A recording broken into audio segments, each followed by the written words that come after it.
So spiritual gifts are for building up, not destroying. And spiritual gifts are designed to destroy the works of the evil one, not people. And they're designed to build people up. I'm going to give you a couple of quotations from the New Testament which talks about that. 2 Corinthians 10 verse 8. For even if I should boast somewhat further about our authority, which the Lord gave for building you up and not destroying you, I shall not be put to shame. So the spiritual gifts and authority are for building up, not destroying.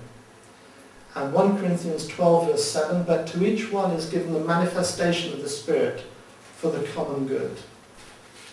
And you put the next slide up, Tyler. Now the problem we have is that we're often presented with a mixed picture by God, in which sometimes the negative is often easier to see. And Lipa's ambiguous lady is a good example of this. What do you see? I see a pretty lady. You see a pretty lady. What do you see, John? She looks like a man. Well, an ugly old lady. Okay. Tyler? I can see both. But I see both. Okay, so yeah. Some people see both. If you look at the picture, you can actually see the nose of the old woman is the chin of the pretty woman. And looking past the obvious ugly foreground reveals beauty. And the reason that the negative is in the forefront, and it often is in people, and it's often easier to see, because evil is boastful, arrogant, and likes to occupy centre stage. So whenever evil is at work in somebody's life, it will try and take the centre ground, and it will often be the first thing you see in a person, especially non-Christians, if you're prophesying to non-Christians. And the godly call on somebody's life will often be a beautiful background detail waiting to be recognised, like in this picture. And when the young woman turns to face her destiny, the image of the old woman will be destroyed.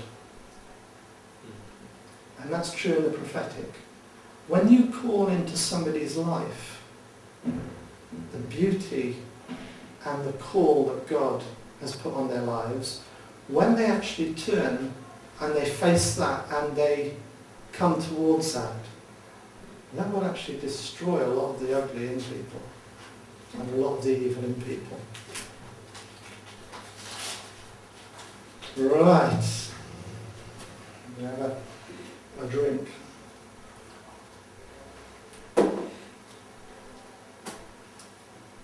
Keep looking until you see the Lord's perspective. A lot of people find in that picture it quite difficult to see the pretty lady.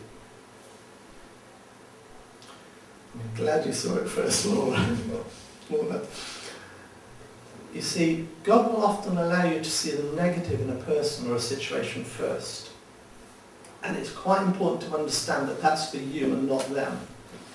And if you adopt the Old Testament model, what you'll do is you'll start calling that out and, yeah, I can see this. And if you do that, what you'll do is you'll end up condemning somebody.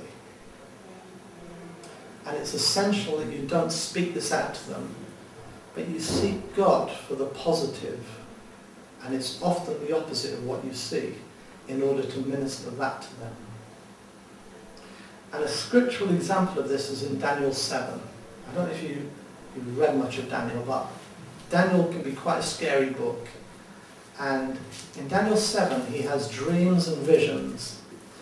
And the first part of this is obviously evil with 4 great beasts. And Daniel 7:4 says, I kept looking until the wings of one of them is plucked. And then 7:6, I kept looking. It's almost as if Daniel, when he's seeing this vision, he's thinking, oh my goodness, this is bad, but I can't stop looking, but I want to see God at work in it. So I kept looking until, and behold, another one like a leopard. And I kept looking, and behold, a fourth beast. I kept looking. Oh, thrones were set up, and the Ancient of God took his seat. But Daniel didn't stop looking then. I mean, when we see God arriving in a situation, we sort of maybe would have stopped looking, but he kept looking. I kept on looking in the night visions, and behold, with the clouds of heaven, one like a son of man was coming. And he came to the Ancient of Days and was presented before him. And Daniel just kept asking for visions again and again until the seventh time, the perfect number. And he was happy when he saw the Son of Man arrived.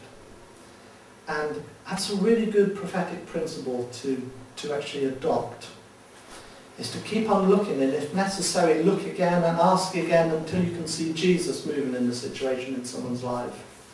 Because when you see that, that's when you'll actually see what God's got for them. And quite often it's a battle to do that, and Daniel had to go through the heavenly battle and keep on looking in order to see what happened in God's abode and then the Son of Man coming. And we have to do the same with situations and people. And it's important not to prophesy the negative or the plans of the evil one, like the beasts and the stuff that were happening at first, but to keep looking until you see God's perspective in somebody and what God's calling is for them. John 5 verse 19. Therefore Jesus answered and was saying to them, truly, truly, I say to you, the Son can do nothing of himself unless it is something he sees the Father doing. For whatever the Father does, these things the Son also does in like manner. You see, this was a principle that Jesus had.